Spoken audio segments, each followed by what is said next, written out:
국방부장 그리고 그 전임 국방부장이었던 웨이펑어까지 다 문제가 돼서 잡혀갔었거든요. 현재 중국의 인민해방군 수뇌부에는 여러 문제가 있다. 이건 틀림없다고 봐야 되겠죠. 당장 9월 3일 승전절에 시진핑 주석이 수만 명의 병력을 앞에 놓고 사열을 할 텐데 시진핑 주석이 사실상 실각했지만 꼭두각시로 나와서 거기서 사열을 했다. 뭐 이렇게 해방군의 민심이 휴경하지 않을까? 뭐 이런 의문들도 가질 수 있는 거고요.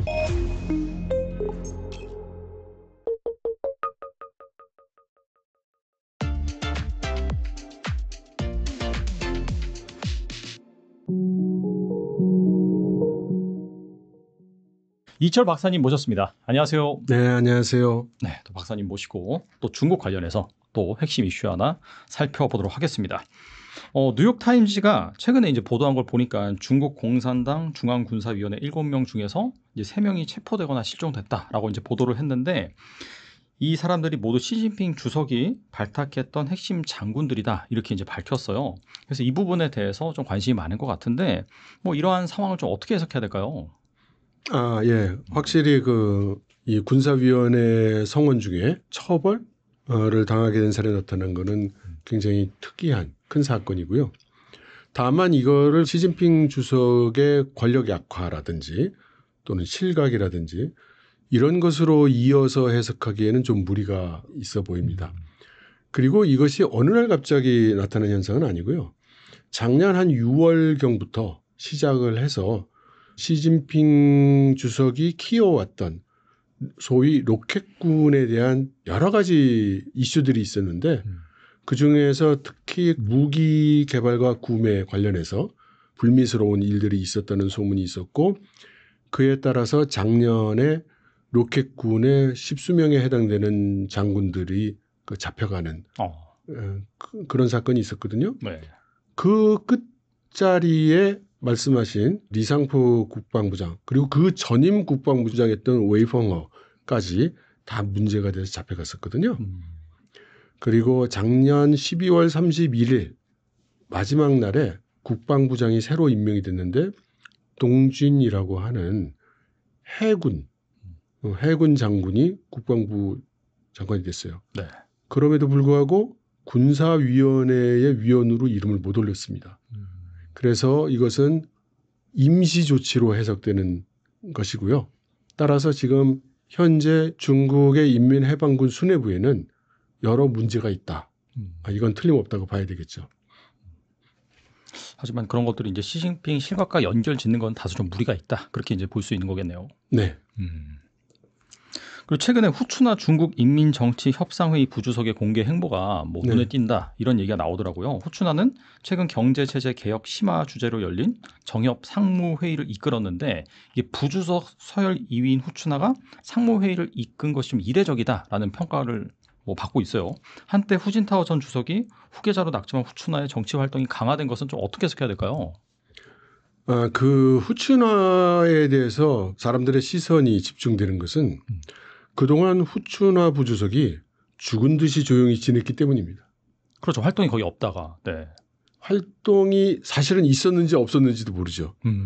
그러니까 매체에서 보도를 하지 않았고 일단 중국의 국영 매체에서도 보도를 하지 않았고 해외 매체에서 보도를 하지 않았는데 최근에 미디어에 나타났기 때문에 이것이 이제 언론들의 관심을 받게 된 거죠. 왜냐하면 최근에 와서 뭐 시진핑 실각설이니 이런 믿기 어려운 이야기들이 많이 소문이 돌다 보니까 시진핑 실각을 한다면 그 다음은 누구냐라는 질문이 자연스럽게 떠오르게 되는 것이고 그렇다면 원래 격퇴 지정을 받아서 차기 지도자로 내정이 돼 있다는 후추나가 아닐까라고 하는 이제 그런 추측성 이야기들이 이제 돌아다니는 거죠. 맞아요. 네. 예, 그러다 보니 후추나 관련된 기사가 오랜만에 나타나니까 이게 무슨 일이야? 특종이다 이러면서 이렇게 얘기를 하는 거죠. 네.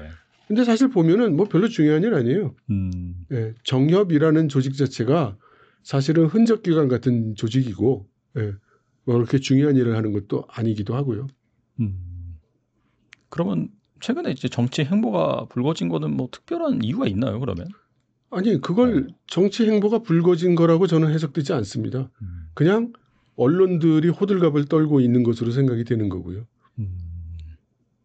그래서 그 회의에서 뭐 무슨 결론을 내렸답니까? 그러니까 그 회의를 주재한 것 자체가 이례적이다. 뭐 이런 평가 나오더라고요. 네. 네, 네. 원래 회의를 주재할 사람이 주재를 했는데 그게 왜 뉴스가 되는지 모르겠어요. 그러니까 원래는 1인자가 해야 되는데 뭐 2인자가 주재를 했다? 그런 식으로 좀 부각시키더라고요. 그러니까 좀 과도한 지레짐작이라고 생각합니다. 네. 그리고 한편 중국 공산당이 최근 시진핑 주석의 집권 이후 13년간 뭐 연설 165편을 담은 어록을 출간을 했는데, 그런데 이 시 주석의 권력 이상설이 해외 매체를 통해서 끊임없이 제기되는 가운데 뭐 맞춰서 나온 것이라서 아무래도 이번 어록 출간 단순한 성과 정리라기보다도 뭐 최근에 뭐 불거지는 그런 실각설을 좀 의실해서인가요? 어떻게 보세요? 다 낭설인 것 같습니다. 네, 다 낭설인 것 같고요. 네. 일단 그 해외 매체에서 시진핑 실각설이라고 말씀하셨는데, 제가 아는 한 시진핑 실각설을 이야기한 해외 매체는 없는 것 같습니다. 말씀하신 건 아마 이런저런 유튜브 채널들이 그런 이야기를 떠드는 데가 있죠. 근데 저는 별로 그 신빙성이 있는 그런 내용이라고 생각하지 않습니다. 당장 9월 3일 그 승전절에 시진핑 주석이 수만 명의 병력을 앞에 놓고 사열을 할 텐데, 그럼 그 사람들은 그걸 어떻게 해설할지 모르겠네요. 뭐 시진핑 주석이 사실상 실각했지만 꼭두각시로 나와서 거기서 사열을 했다, 뭐 이렇게 또 이야기를 둘러댈지 모르겠습니다만, 저는 그 시진핑 실각설은 근거를 찾기가 좀 어렵다고 생각합니다. 그런 것 같아요. 9월 3일 날 이제 어떻게 하는지 보고 실제 실각이 되는지 안 되는지 알 수가 있다. 뭐 그런 식으로 해석하는 것 같더라고요, 보니까. 예. 그리고 지난 16, 17일 베이징 천안문 광장에서 항일 전쟁 승리 80주년 기념식 리허설이 열렸는데, 신형 전차와 해군의 수중 무인 체계가 처음 공개돼서 주목을 받았는데요. 다음 달 3일 전승정 열병식을 앞두고 중국이 최신 무기와 잠수정을 잇따라 내세우면서 전력을 과시하고 있는데, 이를 단순한 체제 선전으로 봐야 될지 아니면 실제로 이 전쟁을 대비한 움직임이라고 봐야 될지 어떻게 보시나요? 일단 제일 큰 목적은 그 둘 다가 아닐 겁니다. 제일 큰 목적은 아까 말씀드렸듯이 작년에 그 로켓군의 일련의 그 불미스러운 상황이 있었고, 네네. 로켓군 장성들이 다수가 체포되는 그런 일도 있었잖아요. 그러면 당연히 지금 로켓군 괜찮은 거야? 이런 의문이 떠오르고, 그럼 당연히 그 잡혀간 이유가 군수 관련한 부정, 신무기 개발에 대한 문제라고 지금 다 이렇게 이야기가 돌고 있는데, 그러면 인민해방군이 개발했다는 무기는 제대로 개발이 된 거야? 그 무기들은 제대로 나온 거야? 품질에는 문제가 없어? 기능에 문제가 없는 거야? 이런 의구심들이 당연히 일어나지 않습니까? 그렇죠. 그리고 해방군의 그 민심이 흉흉하지 않을까? 뭐 이런 의문들도 가질 수 있는 거고요. 그러니까 시진핑 주석 입장에서는 그러한 의문들을 일소할 필요가 있죠. 그래서 대규모로 9월 3일 전승절 군사 퍼레이드를 보이면서 새로운 무기도 많이 보여주고, 우리가 지금 개발해온 무기에 신무기 문제없다. 그리고 우리 인민해방군 문제없다. 우리 인민해방군 싸울 준비가 되어 있어. 그리고 해방군은 나에게 충성하고 있어. 이런 것들을 이제 보여줄 정치적 필요성이 있는 거겠죠. 한간에서 나오는 그런 뭐 루머 이런 것들을 잠재우기 위한 그런 액션이라고 볼 수도 있겠네요. 그러면. 예, 아마 그런 루머가 시진핑 주석한테 중요하기보다는 중국 내부의 여론, 중국 내부의 의구심들을 일소할 필요가, 그것이 가장 우선이겠죠. 그러니까 그런 얘기들이 계속해서 나오니까 중국 내부에서도 뭔가 이상한데? 라는 그런 부분을 불식시키기 위한 그런 뭐 액션이다, 그렇게 보는 건가요? 그러면? 그러니까 그 말씀이 맞는데 원인 결과 관계를 외부에서 그렇게 얘기하니까 내부가 거기에 대한 의구심을 가질 것이다 라는 그 부분이, 그 원인의 인과관계가 그렇게 성립된다고 보지 않습니다. 그러면은 그냥 로켓군 이거는 그냥 원래 팩트니까 그런 부분에 대해서 뭐 네. 내부의 그런 의구심을 불식시키기 위함이다, 그렇게 정리하면 될까요? 네. 그리고 트럼프 대통령은 시진핑과의 통화로 자신이 재임하는 동안에는 뭐 중국이 대만을 침공하지 않을 것이다라는 약속을 받았다. 이제 네. 그렇게 밝혔는데요. 반면 중국 외교당국은 별다른 입장을 내놓지 않고 있어서 과연 중국이 이 미국의 입장을 뒤로 하고 대만 침공을 고수할 수 있을까요? 어떻게 보세요? 미국의 입장이라기보다 시진핑 주석이 그런 발언을 했을까 안 했을까 이렇게 생각해 본다면 안 했다면 중국 정부가 그런 식으로 얘기하지는 않았을 겁니다. 안 했다 우린 이렇게 얘기할 거예요. 근데 그렇게 얘기하지 않고 이것은 대만 문제는 우리 내부 문제다 이렇게 얘기를 했거든요. 그것은 아마도 시진핑 주석이 정말로 그렇게 말을 했을 가능성을 시사한다고 봅니다. 하지만 문맥이 중요한 거죠. 무슨 얘기를 어떻게 하다가 그 발언이 나왔는지를 모르는데 그 문장만 딱 따가지고 내가 대통령으로 있으면 시진핑 주석이 대만을 공격하지 않는다고 해서 이 부분만 딱 따가지고 해석할 수는 없다고 봐요. 그러면 예를 들어 트럼프 대통령이 한 연임을 한 번 더 하면 지금 미국 헌법상으로 못하는 걸로 알고는 있습니다만 네네. 만일에 그런 일이 발생한다면 그러면 중국 공산당은 트럼프 씨가 또 대통령을 하니까 우리는 대만 공격 못하겠네 이럴 거라는 뜻일까요?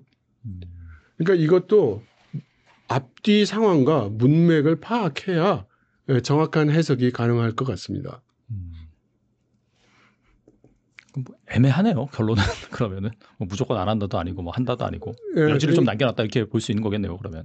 그렇죠. 그러니까 우리가 그 궁금해야 될 부분은 어떤 상황에서 어떤 문맥으로 어떤 논리에서 그런 말이 나왔을 가능성이 있을까라는 거를 우리가 분석하는 것이 더 중요하다고 생각합니다. 그리고 중국은 푸제남에 전자식 캐터펄트를 장착했다고 대대적으로 홍보했지만 정작 CCTV에 방영된 뉴스에선 실제 이륙 장면이 없이 그림자 화면만 내보였거든요. 핵 추진도 아닌 함선에서 과연 전자식 캐터펄트가 제대로 작동할 수 있을지 보여주기식 선전이다라는 그런 비판이 있는데 이거 어떻게 보시나요? 뭐 진실은 알기 어렵죠. 그런데 푸제남의 캐터펄트가 올라가기 전에 그 전에 그 중국이 만든 우리로 치면은 독도함 같은 강습함에 전자식 캐터펄트가 먼저 장착이 됐었습니다. 근데 그 캐터펄트는 용량이 그렇게 큰 게 아니었고 소위 드론, 무인기를 발사하는 그런 캐터펄트로 알려졌어요.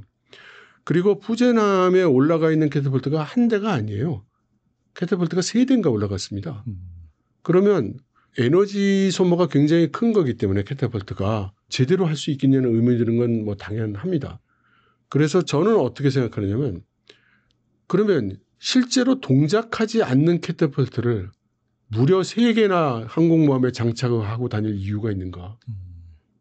그걸 뭐 3개씩이나 다느냐. 그런 생각이 들고요. 그래서 캐터펄트 자체가 동작하지 않을 가능성보다는 캐터펄트를 장착한 이 항공모함이 소위 대양 함대로서 역할을 하기보다는 근해 작전용일 가능성이 크다. 그쪽에 가깝지 않는가 이렇게 추측을 하고 있습니다. 그리고 지난 13일 남중국해 스카보로 암초 인근에서 이 중국과 필리핀 간 군사적 긴장이 다시 고조가 됐습니다. 보니까 여기 사상자도 좀 있는 것 같더라고요. 네. 특히 같은 해역에 미 구축과까지 전제가 되면서 분쟁이 단순한 영유권 다툼을 넘어서 미국이 얽힌 국제 문제로 확산이 되고 있는데 이 남중국해 정세는 어떻게 보시는지 궁금하네요. 남중국해 문제는 뭐 어제 오늘의 이야기는 아니고 중국은 이제 소위 내해화를 주장하면서 자기네 영토고 자기네 영해라는 입장인 거죠. 그리고 그것을 가랑비에 옷 젖듯이 조금씩 주장해서 지금은 아주 노골적으로 자기네들 영해라고 주장하고 있는 중이죠. 게다가 미국 구축함에 대해서는 뭐라고 발표를 했냐면 인민해방군이 미국 구축함을 몰아냈다라고 발표를 했거든요. 그런데 거기에 대해서 미국 쪽에서 반박하는 성명이 나오지 않았어요. 그러니까 실제로도 아마 밀려났을 가능성이 크다는 시사죠. 이것은 남중국해의 상황이 지금 그렇게 심상치 않다는 것을 의미하는 거라고 봅니다. 점점 더 백열화되고 있고 전쟁의 기운이 상승하고 있다고 봐야 되겠죠. 그러면은 뭐 타이완 외에도 다른 그런 뭐 필리핀이라든지 그런 영유권 다툼을 벌이고 있는 나라와도 충돌할 수 있는 가능성은 열어놔야 되나요? 네. 러우 전쟁 이후에는 약간 동북아 뭐 내지는 동남아 이쪽에서도 분쟁이 발생할 가능성이 있겠네요. 그러면. 그렇죠. 그래서 트럼프 대통령 입장에서는 빨리 우크라이나 전쟁을 종식시켜야 그 역량을 중국에 대비할 수가 있겠죠. 사실 뭐 최근에서도 보니까 그냥 휴전이 아니라 아예 종전으로 간다는 그 푸틴의 요구가 많이 반영이 됐다라고 하는데 네. 그게 단순히 뭐 트럼프가 푸틴을 좋아해서 그런 브로맨스 그런 분위기가 아니라 빨리 이 러시아 이슈를 정리를 해야지 이 중국에 집중할 수 있으니까 그런 일련의 과정이다 이렇게 보면 되겠네요. 네. 그러면은 뭐 임기 중에 마찰이 있을 수도 있겠네요, 진짜. 네. 그럼 한국과 미국 사이 마스가 프로젝트가 순항 중인 가운데 중국 관영 글로벌 타임스는 미국의 군사 작전에 한국 선박이 사용된다면은 한국이 외교적으로 곤란에 처할 수 있다 이런 식으로 노골적인 불만을 표했는데 중국이 이렇게 민감하게 반응한 이유는 뭔가요? 중국은 민감하지 않죠. 민감하기보다는 좀 그러지 않아도 미국과 일본이 이제 중국과 한판 붙을 거라는 건 중국 입장에서는 당연시되고 있는데 모를 것이 한국인 거거든요. 모를 것이. 네. 그런데 중국은 한국한테 일관되게 요구하고 있는 것이 중립을 지켜라. 빠져라. 이거거든요. 그러니까 만일에 중국이 대만을 공격한다면 미일 합동군이 이제 중국을 들어올 텐데 그 경우에는 이제 주한 미군도 문제가 돼서 참전을 할 거잖아요. 네. 그럼 한국은 어떻게 되는 거냐라는 이슈가 남습니다. 지금 우리나라 정부는 지금까지 한마디도 대답을 안 하고 그 태도 입장 표명도 안 하고 있죠. 그러니까 중국은 계속해서 요구를 하고 있는 겁니다. 중립을 선언하든지 지켜라.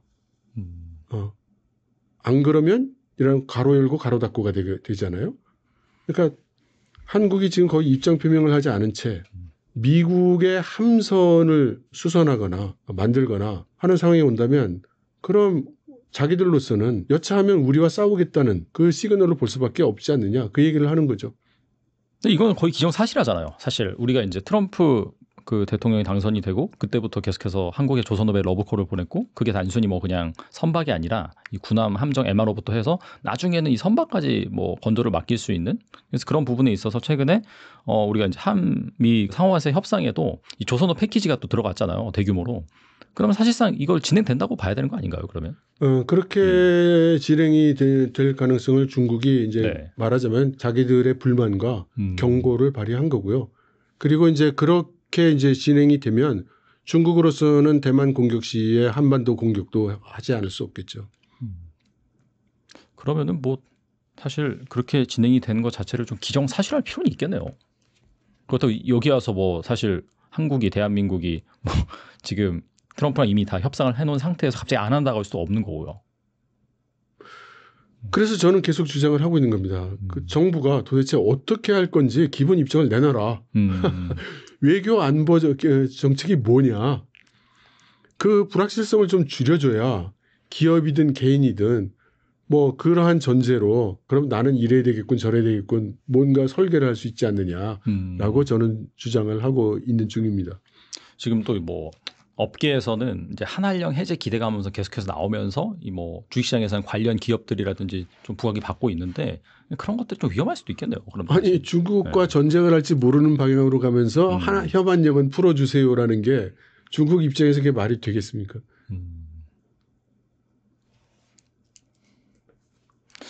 그리고 중국 경제가 수출을 제외한 대부분의 지표에서 지금 둔화 조짐을 보이고 있거든요. 4년째 이어지는 부동산 침체와 미중 무역 갈등 심화가 주요 원인으로 꼽히는데 현재 중국의 경제 상황은 어떻게 보시나요?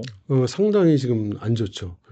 그리고 말씀하셨듯이 수출 지표가 좋다지만 그 수출을 하려면 국내에서 재료와 부품을 사다가 만들어서 수출을 하지 않겠어요? 그 중간재, 재료, 부품의 가격은 내려가고 있어요. 그리고 액수로 따졌을 때 수출 규모는 성장을 하지만 개수로 따졌을 때 보면 단가는 내려가고 있는 중입니다.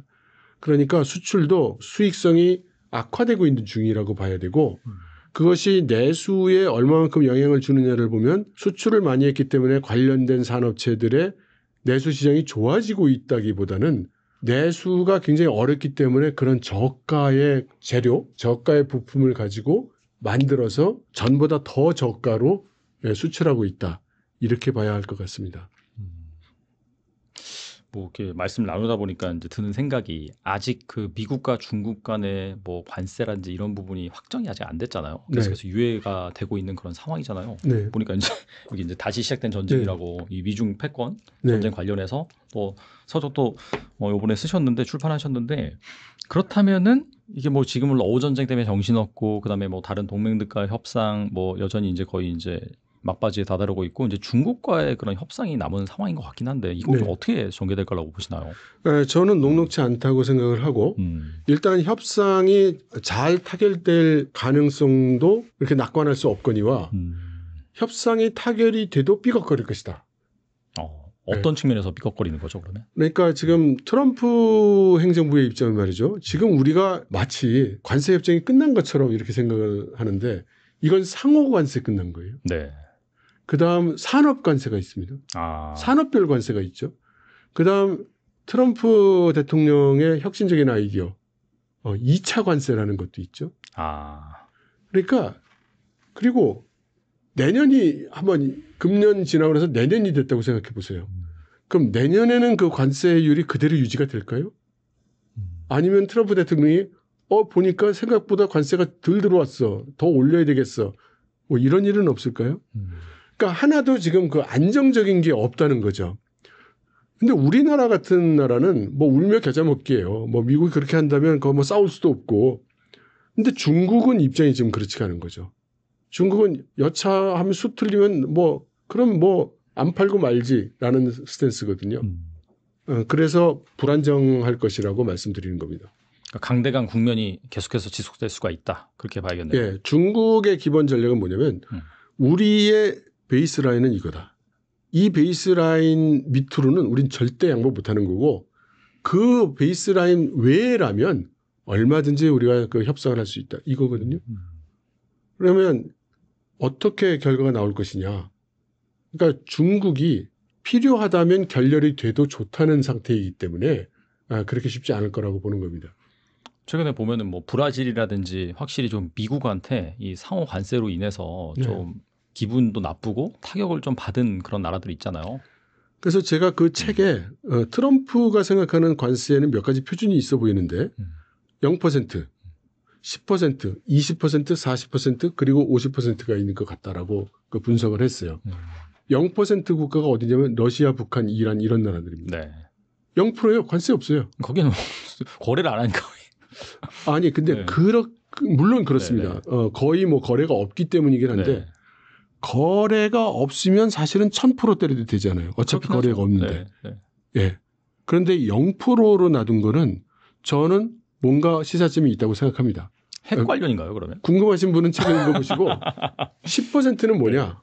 미국이라는 시장에 접근하는데 지불해야 될 비용. 그래서 우리가 친구들끼리 친목을 다루기 위해서 뭐 포커 게임을 한다 그러면 시작할 때 얼마씩 대고 시작하지 않습니까? 네네네. 바로 그런 개념이죠. 10%. 뭐 입장료 정도 그냥. 네, 입장료 10%. 그러니까 무조건 미국하고 거래하려면 10%네. 네, 이걸로 출발을 하는 거고 20%는 그게 미국의 여러 싱크탱크가 분석한 결과에 따르면 장기간 거래를 하는 국가들이 지불하는 관세 액수가 최대치가 되는 관세율이라고 합니다. 그래서 주로 산업 국가들, 독일, 일본, 한국, 뭐 타이완 이런 나라들 20%. 40%는 뭐냐면 단기적으로는 관세를 제일 많이 뽑아먹을 수 있는데 그런 식으로 관세를 때리면 경쟁력이 없어지기 때문에 페이드 아웃 될 것 같은 이제 그 정도 관세라는 거예요. 그러니까 이거는 뭐냐면은 뭐 지금 당장 거래를 안 할 수는 없지만 별로 그렇게 그 거래를 하고 싶지는 않은 상대. 안 해도 돼. 뭐 이런. 네, 그런 거죠. 그러니까 40%. 네. 50% 이상이 되면 그건 중국이 수출을 포기하는 관세가 될 거라고 합니다. 네. 그러면 각 국가들 입장에서는 어떻게 되면 뭐 40% 50% 되면 그거는 무역으로 할 일이 아니고 트럼프 대통령이 원하는 것처럼 미국의 공장을 세우든지 해야 되는 것이고 무역으로 한다고 하면은 내가 어느 포지셔닝에 와 있는가가 중요하겠죠. 그런데 트럼프 대통령은 그 협상을 할 때 20% 협상할 때 20%로 출발을 안 하는 사람이죠. 그렇죠. 네. 그래서 25% 이렇게 때리고 오는 겁니다. 그래서 뭐 상대방이 뭐 이렇게 해드릴게요, 저렇게 해드릴게요 해서 그러면 윤허해 주셔서 20%. 타이완이 이제 딱 거기에 해당이 되는 거고요. 그런데 제가 현찰을 드리겠습니다. 몇백억 달러 대 투자해 드릴게요. 이렇게 큰 선물을 주면 어여삐 여겨서 15%. 네, 그러나 그 20% 군에 속하는 국가에 대해서 10%를 준다든지 이런 일은 없을 거라는 겁니다. 그러면 우리나라 같은 경우에는 20% 국가인데 15%를 받은 거고요. 처음에 25%였다는 15% 됐죠. 네. 네, 25%는 25%는 협상료. 네. 그러니까 실제로는 20%가 그 협상을 이룰 타겟 라인이라고 생각이 되고요. 그러니까 타이완 같은 경우에는 20%에 더 줄 게 별로 없었죠. TSMC가 공장 짓고 하면 되지 않나요? 그건 사전에 미리 다 약속을 해버려서 카드가 사라진 셈이네요. 네, 카드가 없었고 어. 그다음에 타이완 같은 경우는 지금 일종의 여소야대 국면이거든요. 정부가 뭐 제공을 하려고 해도 입법원 우리의 국회에 해당이 되는 그 통과를 못해요 정책이. 그럼 야당 쪽은 아무래도 이 친미보다는 친중인가요? 그러면? 아니요 그런 게 아니라 거기도 우리나라처럼 네. 상대방 잘 되는 꼴은 못 보는 네, 그런 풍토거든요. 정치인들끼리. 네. 네. 하여튼 네가 망해야 돼. 뭐 이런 거라서 일본이 15% 잘 한 거고. 그래서 한번 생각해 보세요. 처음에 트럼프 대통령이 2기 집권을 하자마자 제일 처음에 얘기했던 게 멕시코와 캐나다에 20% 25% 때린 거였습니다. 맞아요. 네. 예. 그때는 전 세계가 막 놀랐죠. 근데 한번 보세요. 아주 일관된 숫자를 지금 트럼프가 유지를 하고 있는 겁니다. 그러니까 동맹국이라든지 그런 쪽에 좀 비슷하게 때리네요. 그렇죠. 그다음에 처음으로 합의를 이룬 게 영국이었거든요. 맞아요. 네. 영국은 심지어 미국한테 무역 적자인 나라예요. 그러니까 관세를 올리려면 영국이 올렸어야지 미국이 올릴 입장이 아니죠. 그러네요. 네. 그럼에도 불구하고 영국에 10% 때렸잖아요. 그러니까 영국이 10% 동의를 했을 때 많은 이들이 놀랐습니다. 어떻게 저런 관세율에 동의를 해줄 수가 있나 하고 말이죠. 하지만 영국은 미국의 최대 동맹국이죠. 이미 그때 영국은 알았다고 생각이 됩니다. 이 10%가 최소치라는 거를. 예. 그러니까 그런 식으로 읽어보면 그럼 중국에는 얼마를 때릴 것 같으냐. 중국의 목표치는 지금 현재 유예되고 있는 관세율은 30%일 거라고 생각이 들어요. 그러면 미국이 그 30%를 받아주려면 뭔가 큰 선물을 받든지 해야 주지 그냥은 주지 않을 것이다. 30%를 그럼 안 하겠다고 40% 하겠다고 하면 중국은 아마 협상 동의하지 않을 거예요. 네가 고달픈지 내가 고달픈지 한번 해보자. 이럴 가능성이 꽤 높다고 생각합니다. 사실 이 트럼프 시나리오를 이미 다 중국에서는 준비를 했으니까 네. 네, 뭐 그렇다고 해서 뭐 잘 먹고 잘 산다기 힘들긴 하겠지만 우린 다 대비할 수 있다. 대비해 놨다. 그 홍콩 사우스 차이나 모닝 포스트에서 이런 기사가 났었어요. 그 중국 정부가 트럼프 행정부에 어떻게 대비했는가라는 기사가 났었는데 네네. 거기를 읽어보면 작년 6월 7월경부터 시작해서 중국 전국에 있는 공무원들이 일체 출장을 가는 걸 금지시키고 네, 미국 대선 결과에 대비한 전략을 짜도록 했다고 합니다. 그렇게 해서 여러 가지 시나리오가 나오는데 그중에 가장 가능성이 높은 시나리오로 미국이 무역 제재, 기술 제재를 계속 압박할 것이다라는 것이 나왔고 그 시나리오의 세부 시나리오로 고관세를 때릴 가능성이 높다는 시나리오도 이미 그때 다 도출이 됐다고 해요. 그래서 그때 거기에 대한 그 대안을 다 만들었고 그러니까 이 트럼프가 대통령이 되고 나서 이 관세를 때렸을 때 중국은 준비된 상태였다는 겁니다. 그렇죠. 완전히 준비된 상태였다는 거고 그런데 이때 요 당시 중국 정부의 발언이 뭐였냐면 우리 중국은 무역 전쟁이든 기술 전쟁이든 여하 형태의 전쟁이든 준비가 되어 있다. 라고 했습니다.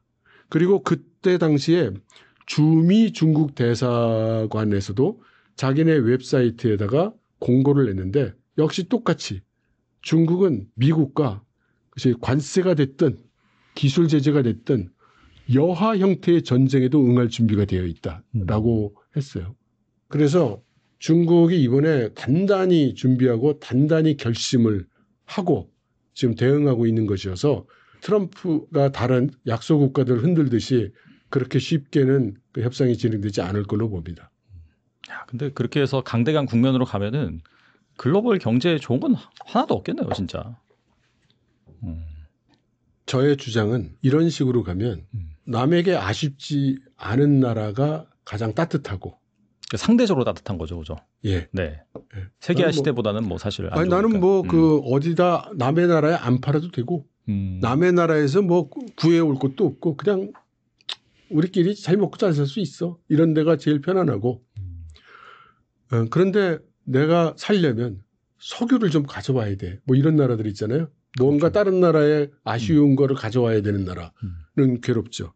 대한민국이잖아요, 그러면. 아니요. 대한민국은 최악의 상황. 그러니까, 아쉬운 것도 가져와야 되거니와 그러니까 가장 힘들잖아요. 물건도 딴 대한민국이. 나라 가서 팔아야만 되는 그러니까요. 그런 최악의 상황이 우리 대한민국이죠. 그래서 한국 같은 경우에 지금 최악의 상황도 대비를 하고 어떻게 파괴해 나갈 것인지 지금 우리가 머리 싸매고 있어야 되는 거지. 15%가 돼서 잘 됐어. 미국하고 관세 협상이 잘 됐네. 우리는 그만하면은 뭐 나쁘지 않네. 이럴 여유는 없다고 생각합니다. 사실 먹고 사는 문제보다 이제 죽고 사는 문제가 더 중요한데, 네. 근데 앞서서 뭐 나눴던 그런 주제, 아무래도 좀 뭐 양안 전쟁이라든지 아니면은 동남아라든지 그런 쪽에서 분쟁 이런 게 더 위험할 수도 있겠네요. 어떻게 보면 네. 우리나라 입장에선. 네. 그리고 이 중국 소비 시장에서 하향 평준화 형상이 뚜렷하게 나타나고 있다고 하는데 고급 브랜드 호텔까지도 가격을 낮추고 소비자들은 가성비를 우선시하는 모습이 과거 인류의 하류 사회를 떠올리게 만든다라는 얘기도 있더라고요. 네. 이 중국 경제가 일본처럼 좀 약간 디플레이션 국면, 장기 침체 빠지는 것이 아니지 어떻게 보시나요? 네, 디플레이션에 빠져 있죠. 중국 정부는 부인하고 있습니다만 네. 지표를 보면 명확합니다. 네. 이미 한 2년 가까이 지금 디플레이션 진행 중이죠. 근데 그렇게 되면은 이게 앞서서도 말씀하셨을 때 이렇게 강대강 구도로 미중 그 패권 전쟁이 일어나게 되면은 내부에서 해결할 수 있는 나라가 상대적으로 가장 좋다라고 했는데 네. 중국 같은 경우에는 뭐 엄청난 내수 시장을 가지고 있음에도 불구하고 이렇게 디플레이션이 심화된다는 것 자체가 내수 시장 자체가 별로 좋지 않다 이런 의미잖아요. 네. 중국도 많이 힘들지 않나요, 그러면? 네, 힘듭니다. 그런데 이제 중국은 힘들어도 우린 견딜 수 있다라는 입장인 거고. 네. 미국은 살짝 때리면 아야 하고 그 곡소리가 나는 나라고 뭐 그런 거죠. 그리고 약간 정치 시스템의 차이도 좀 있다고 봐야 되나요? 아무래도 뭐 중국은 그 공산당이 그렇죠. 하고 미국 같은 경우에는 민주주의이기 때문에 조금만 힘들어도 막 시민들이 다 막 들고 일어나니까. 그렇죠. 네. 그럼 트럼프가 약간 스트레스를 받을 수도 있겠네요. 당연히 지금 그 머리가 지끈지끈할 겁니다. 그리고 중국의 높은 사람들이 몇 사람이 이런 발언을 했어요. 이 세상 누구도 중국이나 중국인의 인내심을 이길 자는 없다. 역사적으로 그런 뭐 증거가 있나요? 뭐 있는 건 아니지만 중국 사람들이 인내심이 많다는 건 사실 뭐 일반적으로 통용이 되고 있는 관념이죠. 러시아는 아무래도 좀 인내심이 있는 국가로 좀 전쟁 통해서라든지 역사적으로 봤을 때 좀 그런 게 있는데. 네. 중국도 마찬가지죠. 유명합니다. 근데 이제 아무래도 이 중국의 이 청년 실업률 이런 것들이 상당히 심각하다라고 하더라고요. 이 7월 달 보니까 17.8%인데 이게 11개월 만에 최고치긴 한데 제가 알기로는 예전에 이걸 또 산정 방식을 바꾼 걸로 알고 있거든요. 네. 너무나 높으니까. 그래서 이 중국의 청년 실업률이 심각한 문제 이건 어떻게 보세요? 네, 아주 심각하고 아마 지금 개혁 개방 이후 가장 심각한 때가 아닌가 싶습니다. 이런 것들이 뭐 중국 이런 체제를 흔들릴 만한 그런 이슈로 발전할 가능성 없을까요, 그러면? 그러니까요. 제가 그런 질문을 많이 받거든요. 이런 문제가 있는데 중국 공산당이 흔들리지 않을까요? 이런 문제가 있는데 공산당 체제가 개들이 갈 수 있을까요? 저는 그런 질문을 하는 경우에 이런 말씀을 드리고 싶어요. 중국의 현재 상황이 북한보다도 나빠진다면 뭐 그 체제가 흔들릴 가능성은 있을 겁니다. 근데 이제 중국 사람들도 이 개혁 개방 이후에 눈부시게 발전을 했고 뭐 서구 문명이라든지 아무튼 간에 빠르게 발전하고 뭐 여러 가지 일상생활 수준이 많이 올라가다 보니까 그런 거의 익숙해져 있는 상황이잖아요. 근데 이제 많이 힘들어지면은 그 강도가 만만치 않을 것 같은데 그래도 뭐 잘 버틸 거라고 이제 보시는지 궁금하네요. 잘 버틴다는 게 누가 잘 버틴다는 질문입니까? 그러니까 일반적으로 젊은 세대겠죠. 아무래도 그런 뭐 소황제라든지 해가지고 한자녀 정책 때 태어난 그런 사람들이 막 다 누리고 살다가 지금 막상 사회에 나와 보니까 먹고 살기도 너무 힘들고 할 것도 없고 근데 그런 상황이 더 심각하게 더 오래 간다라고 했을 때 이런 것들이 사회적인 문제로 대두되지 않을까요? 어떻게 보세요? 이미 사회적인 문제라고 다 인정받고 있는 이슈들입니다. 예, 다 사회적인 문제고 중국 정부도 심각하게 생각하고 지금 중국 사회도 심각하다고 이야기하고 있는 그런 일들이에요. 그러니까 더 큰 문제를 만들 가능성이 아니 그게 낮다. 아니라 네. 이게 어디서 걸리느냐면 네. 제가 받는 질문들은 항상 맨 끝이 뭘로 끝나냐면 경제가 나쁜데 중국 공산당 체제가 그대로 갈 수 있을까요? 실업률이 큰데 중국 공산당이 견딜 수 있을까요? 앞에 부분은 다 맞는 얘기예요. 근데 그 뒷부분의 그 질문과 저는 그 연결이 잘 되지 않아요. 그러면 우리나라도 그 빈부 차이가 굉장히 크죠? 우리나라가 지속될 수 있을까요? 근데 그거랑은 좀 다른 게 예전에 뭐 우리나라도 이제 군사 정권 시절이 있었고 네. 그런 거 민주화 운동을 통해서 극복을 했잖아요, 결과적으로. 네. 그러니까 그런 운동이 일어나는 거죠, 사실. 만약에 그렇게 극심하게 뭔가 힘든 상황에서. 근데 지금은 그런 상황은 아니라는 우리가 거죠. 민주화 운동이 일어났을 때 그게 먹고 살기가 힘들어서 민주화 운동이 일어났나요? 그때 막 굶고 그래서 민주화 운동이 일어났나요? 그런 건 아니죠. 그런 거 아니죠. 그런데 어째서 중국 공산당에 대한 질문에는 질문이 그렇게 연결이 되는지는 모르겠어요. 그러니까 많은 사람들이 중국 공산당에 대한 반감이 있기 때문에 또 제가 이런 설명을 하면 많은 분들이 댓글을 답니다. 저 중국 공산당의 앞잡이, 시진핑의 주구, 쟤는 친중이야. 네. 아주 뼛속 깊이 공산당이구만. 뭐 이런 얘기들을 많이 하시는데 저는 여러분들이 중국 상황과 중국 공산당의 논리를 이해하실 수 있도록 돕는 겁니다. 그들이 옳다거나 그들이 더 낫다고 얘기하는 게 아니에요. 그러면 그냥 우리가 감정을 해소하는 그런 일시적인 기분 좋은 대답을 원하신다면 당연히 중국 공산당 못 견딜 겁니다. 뭐 이렇게 얘기를 드려야 되겠죠. 그러나 그건 현실이 아니잖아요. 중국 공산당은 잘 견딜 거고 요 정도 상황으로 사회체계의 분란으로 이어지진 않을 겁니다. 그러니까 뭐 민주주의 같은 경우에는 그렇게 경제가 안 좋고 하면 선거를 통해서 계속해서 바꾸니까 네. 네, 뭐 그런 게 되는데 거기는 그게 안 되니까 그런 차원에서 아무래도 좀 그렇게 바뀔 가능성이 없을까라고 이제 궁금해하시는 것 같아요. 근데 그러면 예를 들어 경제적인 문제가 중국 공산당 입장에서 우리 경제 문제가 없어. 우리 잘 되고 있는데? 라고 얘기하면 절망이 되죠. 개선이 일어나지 않을 거니까. 근데 만일에 중국 공산당이 우리 지금 경제가 나쁘다. 우리가 이런 문제가 있다. 지금 실업률이 높네. 이걸 해소를 해야 되겠네. 그러면서 실제로 지방정부라든가 국영기업이라든가 그 민영기업자들한테 이 실업을 좀 해소하기 위해서 협조하라고 막 그렇게 압력도 넣고 일을 한단 말이에요. 결과적으로는 별로 해소가 안 돼요. 그러나 그들이 그러면 노력을 안 하고 있냐? 그건 아니죠. 나름대로 노력을 한다고 하고 있는데 해소가 안 되는 거죠. 그리고 누가 봐도 그렇게 쉽게 해결될 것 같지 않은 거고요. 그러면 지금 중국 사람들 입장에서 중국 공산당을 어떻게 해보면 그 다음은 뭐? 그 해결책이 나오나요? 더 큰 혼란과 그 무질서가 기다리고 있어 보이지 중국 공산당에 대해서 비난하고 뭐 시위를 하면은 그러면 정치적인 대안이 있는 것도 아니고 중국 공산당을 대체할 세력이 있는 것도 아니고 그다음에 지금 정책 말고 다른 정책 이걸로 하면 되겠다는 정책 대안이 있는 것도 아니란 말이죠. 그래서 이런 이유 때문에 중국 공산당이 무너지지 않을까요? 이러이러한 경제적 어려움이 있으니까 중국 체제가 무너지지 않을까요? 이런 질문들은 조금 무리한 질문이라고 생각합니다. 그리고 중국에서 최근에 그 제2의 딥시크로 주목을 받던 마누스가 중국을 떠나서 싱가포르에 본사를 차렸다라는 기사가 나왔더라고요. 네. 이게 보니까 미국 등 서방 국가들이 자본 압력, 그러니까 웬만한 그런 VC나 그런 뭐 유수의 투자자들은 다 서방계 쪽이다 보니까 그쪽에서 이제 투자도 잘 못 받고 중국 내수 시장이 또 한계 이런 것도 지적을 받고 있는데 특히 중국 정부의 압박으로 중국 내에서 서비스를 무료로 개방해야 되는 그런 뭐 허들도 있다고 합니다. 아무튼 간에 이런 실력 있는 그 중국 AI 기업들이 이 중국을 탈출하는 그런 현상이 벌어지고 있는데 이런 현상은 좀 어떻게 볼 수 있을까요? 마누스는 일단 자기 엔진을 AI 엔진을 가지고 있는 기업이 아니고요. 남의 AI 모델을 사용해서 그 위에 에이전트를 만든 기업이에요. 그러면 이 친구들이 어떤 것을 기초로 해서 만들었냐? 미국 제품에다가 만들었어요. 근데 중국 공산당의 입장이 뭐냐면 지금 그 미국과 어쩌면 대결을 해야 될지도 모르는 이 상황에서 미국의 AI 엔진을 쓰지 말라는 거예요.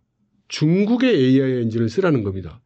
근데 마누스는 미국의 AI 엔진을 써서 개발을 했어요. 그러니까 중국 내에서 사업을 할 수가 없는 거예요. 그래서 외국으로 가서 회사 옮기고 거기서 이제 돈을 벌었죠. 그래서 중국 내에서는 이제 매국노 소리 듣고 있습니다. 지금. 예. 사실상은 약간 그 서방 쪽 회사라고 봐야겠네요. 그러면 그쪽 엔진을 사용해서 했으면. 아니 그러니까 그 당시에 지금 AI 기업이 되고 지금 AI 기술이 어느 정도 완성도 있게 만들어진 팀들이 그럼 그 팀들이 처음에 AI 기술을 개발에 착수하고 그 아이디어를 가지고 회사를 만들고 일했을 때 그때 이런 정책들이 있었냐? 아니잖아요. 몇 년 전에 그 친구들이 뭐 만나서 얘기할 때는 이런저런 아이디어로 뭐 이렇게 하면 되겠다 저렇게 하면 되겠다 해서 한 거고 젊은이들이 AI 기술을 개발하고 사업화를 해 나가는데 그들과 관계없이 지정학적인 요인 환경이 변한 거죠. 시대가 바뀌었다. 갑자기. 그렇죠. 원래대로 하면 마누스가 당연히 나스닥 가서 상장해가지고 예, 뭐 큰 돈 좀 벌고 네. 뭐 세계적인 기업이 돼야지라고 했겠죠. 그런데 중국 내에서 사업을 할 수 없게 되고 그러니까 어떻게 하겠어요? 그럼 뭐 해외 가서 해야죠.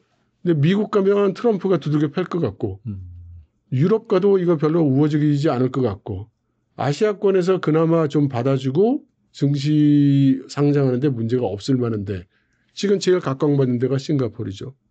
그래서 지금 싱가포르로 간 거죠. 그런 기업들이 좀 늘어날 수 있는데 사실 그게 이제 중국 AI 산업의 뭐 문제점이라기보다도 그냥 일부 그냥 노이즈로 볼 수 있겠네요. 그러면. 아니 이건 뭐 무슨 문제고 아니고 이런 문제가 아니고요. 네, 젊은 친구들이 좋은 AI 기술을 개발했는데 이게 국가의 지정학적인 경쟁 때문에 어쩔 수 없이 그런 선택을 하는 게 가장 합리적이었다. 이렇게 보면 되죠. 여기에 무슨 정치적 냄새를 넣을 이유는 없다고 봅니다. 그리고 스촨성에서 벌어진 10대 학교 폭력 사건에 대한 반발이 단순한 청소년 문제를 넘어서 민주주의를 요구하는 시위로 번지고 있다는 얘기가 있더라고요. 네. 뭐 공권력의 미온적 대응과 언론 통제, 강경 진압이 오히려 민심을 자극한 모습인데 이거 좀 어떻게 보시나요? 그러니까 네, 뭐 대체로 맞는 이야기인데요. 우선 그 내용을 보면 이 내용이 뭐냐면 여자 중학생 13살인가 14살짜리 여자 중학생이 동급생들한테 이지매를 당합니다. 한 3명 정도 되는 그 여자 학생들이 막 두들겨 패기도 하고 옷도 벗기고 막 그렇게 그 이지매를 해요. 그랬더니 이 소녀가 얘기를 합니다. 나 이거 경찰에 고발할 거야. 그랬더니 막 웃으면서 고발할 때면 해봐라. 지난번에도 이런 일이 있었는데 우리 10분 만에 다 나왔어. 이렇게 얘기를 합니다. 그리고 이 광경을 또 그 휴대폰으로 찍어가지고 그 중국의 SNS에 올려요. 재밌다고. 가해자들이. 예. 네. 그러니까 그걸 보고 사람들이 어떻게 이럴 수가 있나고 분노를 하는 사람들이 많이 생긴 겁니다. 그렇죠. 근데 여기에 이제 또 그 중국에도 댓글 많이 달리거든요. 이제 댓글에 이 사람이 누군가, 얘네들 누군가 뭐 이제 이런 글들이 달려요. 뒷조사 뭐 이런 것들. 그런데 그게 뭐 사실인지 아닌지 모르지만 뭐 댓글은 막 달리죠. 네. 근데 거기에 보면 사실인지 아닌지 몰라도 이 이지매를 당한 여자의 어머니가 장애인이라는 겁니다. 이 말을 못 하시는 분인가 하여튼 그렇고 아버지가 누군지 모르는데 아마 아버지가 집에 계시지 않은 것 같아요. 그러니까 어렵게 사는 모녀인데 반면에 이제 그 가해자 편에 있는 애들은 부모들이 좀 떵떵거린다 이거죠. 그러면 이게 사회정의감에 이게 불이 붙지 않습니까? 그렇죠. 네.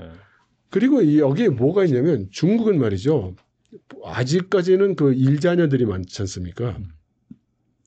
그래서 학교가 하교할 때가 되면 부모들이 와서 그 애들을 픽업해 가요. 뭐 중고등학교 상관없이 그렇게. 예, 그 국민학교, 중학교 뭐 그래서 하교 시간이 되면 학교 정문 앞에 사람들이 까맣게 모입니다. 이렇게.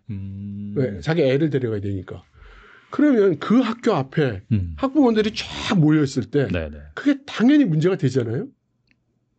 그 학교에서 그런 일이 일어나는데 그러니까 이제 학부모들이 이제 학교 말이야 그런 일이 벌어지게 놔두고 말이지 이건 그래도 되겠어 그러면서 이렇게 학부모들이 항의를 한 겁니다. 근데 이거를 학교 쪽에서 공안을 불러요. 그래서 불순하게 말이지 이 시위를 하고 막 그러니까 이거 뭐 제재하라고 그래가지고 공안이 그 시위를 제재를 합니다. 그러니까 모여있던 학부모들 입장에서 이게 말이 안 되는 거죠. 학부모들을 우리가 응당해야 될 걱정을 하는 거고 우리 아이들을 걱정해서 하는 얘기인데 이건 무슨 짓이야 해서 이게 더 격분을 합니다. 그리고 이광경조차 다시 휴대폰에 찍혀가지고 또 다시 이제 인터넷에 올라가요. 확대 재생이 되는 거예요. 사실 뭐 중국에서 시위 같은 게 나오기 힘든 구조다 보니까 더 이슈가 됐겠네요, 확실히. 그렇죠. 근데 이게 중국 공산당을 비난하는 말이 많이 나오는 것 같았으면 그렇게 인터넷에 못 올라가요. 올라가도 금방 삭제되고요. 근데 이건 뭐냐면은 학교를 비난하는 거예요. 학교를. 네, 학교 이게 제대로 하라는 거예요. 그런데 그걸 공안이 막 그렇게 진압을 하니까 이제 공안도 대상이 된 거예요. 어떻게 학부모들이 정당한 요청을 하는데 이런 식으로 할 수가 있느냐 하고 이제 다른 지역에서도 그 비난을 하는 글들이 막 올라오게 됐죠. 이거를 또 그 해외에 있는 반중 사이트 같은 데서 이거를 다시 민주시위와 반공으로 연결을 시켜가지고 뭐 반공 뭐 어쩌고 한다라고 이렇게 다시 포장해서 컨텐츠를 지금 돌리고 있는 거죠. 근데 여러분들 짐작되시겠지만 제가 중국 공산당 잘했다고 그러는 거 아니에요. 중국 공산당을 비난하는 시위가 나면 그대로 그 진압입니다. 바로 그냥. 바로 진압이거니와 그 컨텐츠가 이렇게 돌아다닐 수가 없어요. 이거는 아이에 관한 거, 학교에 대한 거, 거기에 대한 공안의 학부모에 대한 과잉 조치를 비난하는 거였기 때문에 이것은 일리가 있는 것이기 때문에 그걸 그냥 놔둔 거예요. 그래서 이렇게 커진 겁니다. 그러니까 진상은 그런 거예요. 공안을 그런 식으로 비난해도 상관은 없는 거예요, 그러면 중국에서? 그러니까 공안 나름인데요. 그러니까 예를 들어 공안이 여러분들 중국이 공산주의 국가잖아요. 공산주의 국가는 무산계급, 프롤레타리아, 돈 없고 백 없는 사람들을 우선해주는 그런 이념이잖아요. 그럼 공안이나 뭐 그 성관이나 뭐 이런 중국의 공무원 같은 사람들이 길거리에 있는 이렇게 그 사과깃장 놓고 장사하는 사람의 뭐 치어라 그러면 과격한 행동을 하면 당연히 거기 폭발적으로 그 반발이 일어납니다. 어떻게 이럴 수가 있는가라고 말이죠. 똑같아요. 그런 거는. 그래서 시위가 일어나는 것들이 대개 중국에서는 정치적 구호는 거의 안 나옵니다. 정치 구호가 나오면 그거는 이제 반체제, 뭐 이렇게 해서 때려잡거든요. 그러니까 항상 이건 사회 부조리거나 또는 특정인의 부정부패, 해명을 요구하는 그런 형식의 시위가 대부분입니다. 예를 들면 우리 시장이 엄청나게 해먹었어요. 뭐 이런 거. 부패, 뭐 부정부패. 그렇죠. 그런 거는 뭐 얼마든지 이렇게 하는 거죠. 네, 오늘 나와주셔서 정말 좋은 말씀 많이 주셨는데 끝으로 이거 뭐 중간중간에 말씀해 주셨는데 다시 시작된 전쟁 어떤 책이고 어떤 분들이 읽으면 좋을까요? 네, 이 책은 지금 트럼프 행정부가 진행하고 있는 여러 관세 조치를 중심으로 해서 트럼프 행정부가 지금 무엇을 하려고 하고 있고 무엇 때문에 이렇게 하는지를 제 나름대로 분석을 한 것이고요. 말씀드린 대로 중국의 대응과 대비를 시켜가지고 앞으로 미중 관세 협상이 어떤 식으로 진행이 될 것 같고 어떤 결과를 초래할 것 같다는 그런 예상을 해놨습니다. 그래서 지금 혼란의 시기이기 때문에 이런 어지러운 환경 속에서 기업의 전략을 세운다거나 본인이 하시는 비즈니스에 앞으로 예측을 좀 해봐야 되겠다고 생각하시는 분들 이런 분들을 중심으로 해서 좀 참고를 하시면 도움이 되실 수 있지 않을까 이렇게 생각합니다. 저희가 뭐 인터뷰 진행하면서 말씀 나눠보니까 긍정적인 시나리오보다는 약간 리스크 관리 차원에서 꼭 한번 읽어보시면 좋을 것 같다는 생각이 드네요. 그런 관점에서 실제로 사업을 하시거나 아니면 투자를 하신 분들 같은 경우에도 꼭 한번 읽어보시고 또 나의 뭐 사업이라든지 뭐 자산을 소중하게 잘 리스크 대비를 하셨으면 좋겠습니다. 네, 지금까지 이철 박사님 나와주셔서 감사합니다. 감사합니다.